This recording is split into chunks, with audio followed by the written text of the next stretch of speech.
vortex. I might have to get a new camcorder soon.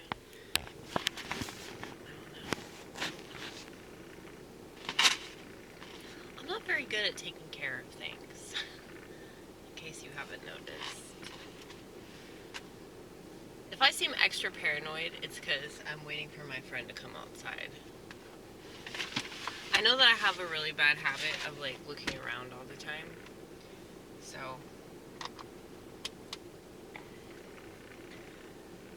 I do that because I'm paranoid.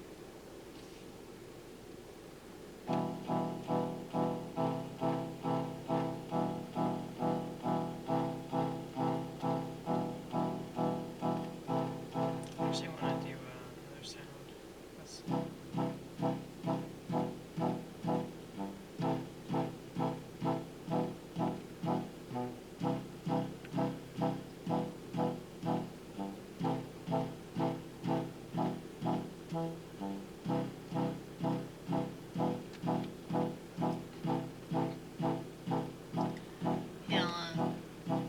I was thinking about something today. I was holding my friend's kid.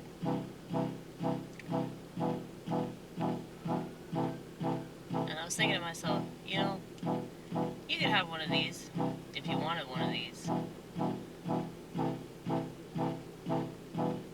But I don't. And there's a part of me that feels guilty about that because I know that I have the parts to make one.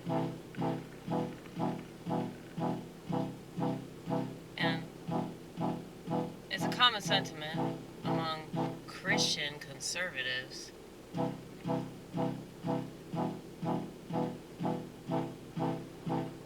they hold a lot of people in contempt that don't want to have kids because that's what we're supposed to do, apparently. Even though there's no biblical instruction that requires one to make babies, though it would make sense to make babies if we wanted to give our life meaning.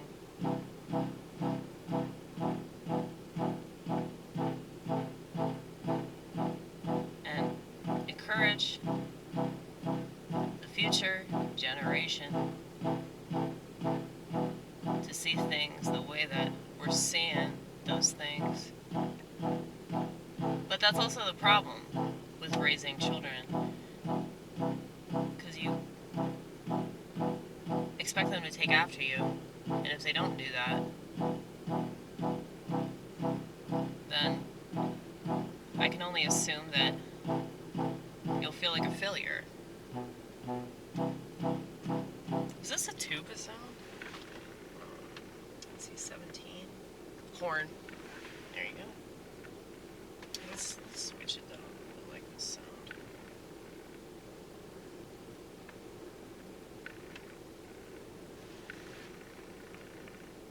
I've done this one before. I'll do another one.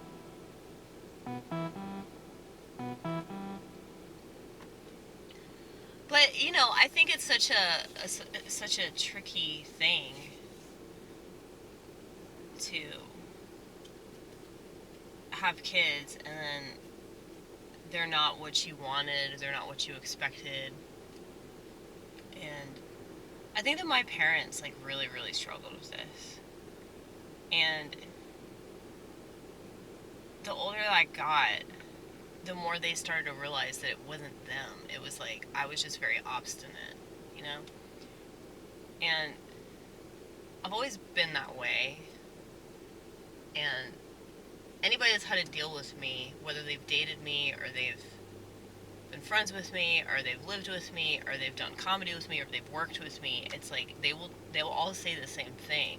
Yeah, she's in her own little world. She does what she wants. She doesn't want to hurt anybody, but I think that a a lot of the time, human beings hurt other human beings without trying, you know? And I think it shows how much character you have, if somebody approaches you and say, hey, this really hurt my feelings, or, this offended me or whatever, and, the way that you approach them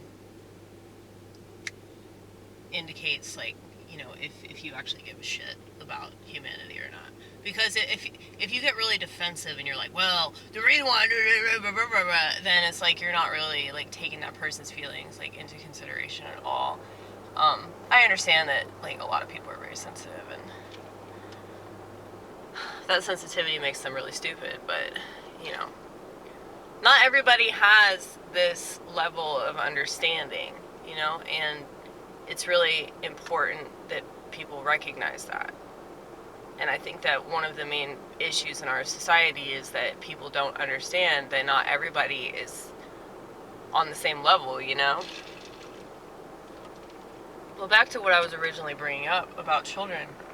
It's like, holding this baby in my arms, I was absolutely terrified I was going to drop this baby.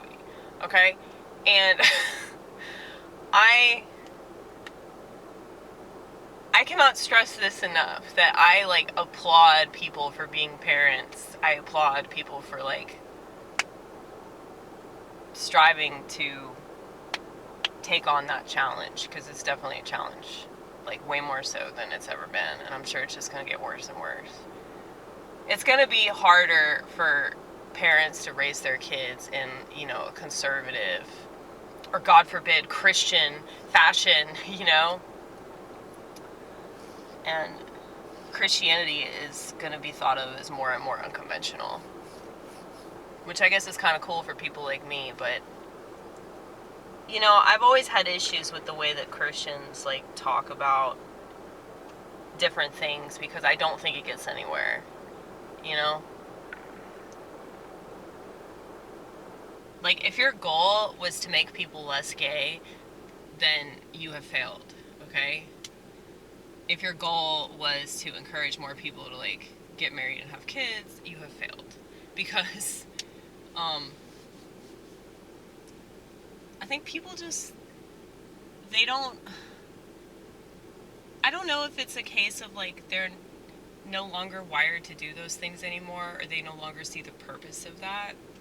I've always seen the purpose of that. I just know that that's not for me. And the reason why I know it's not for me is because I'm a cray-cray, and it's very exasperating talking to people that know this much about mental illness, and that they try to tell you, like, what you should do in regards to, like, dealing with it, or, like, how you should operate, in, like, when it comes to, like, your life decisions, and, like, your living situation, or, your job situation. It's like most people that have, like, a serious mental illness not only are on medication, but they're unemployed, they live off the government, they can't take care of themselves, okay? And I know that I've struggled with that, but I would say that I'm doing pretty well, considering. But because I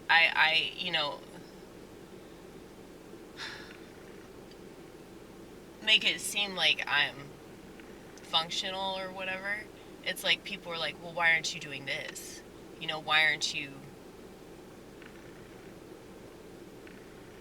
Why aren't you, like, trying to find a man, or, why aren't you trying to be more normal or more conventional? And no. Because fuck you, that's why. This isn't about rebelling, though, okay? Like, it's more about, like, knowing myself. And a lot of people don't know themselves. And I just think it's really flawed thinking to just assume that, like, what's good for you is what's good for everybody else. what's worked in the past is going to work in the future. Like, first of all, the past wasn't revolving around technology, okay? Like, everybody that exists on this planet right now is, like, part cyborg at this point. Aside from me and, like, a few people who don't have a smartphone and, you know, the entire Amish community. So, I would say that most people have subjected themselves to technology that they don't need. They tell themselves they want it. And it's completely skewed our reality. I hear my friend's coming. So, I'll talk to you later.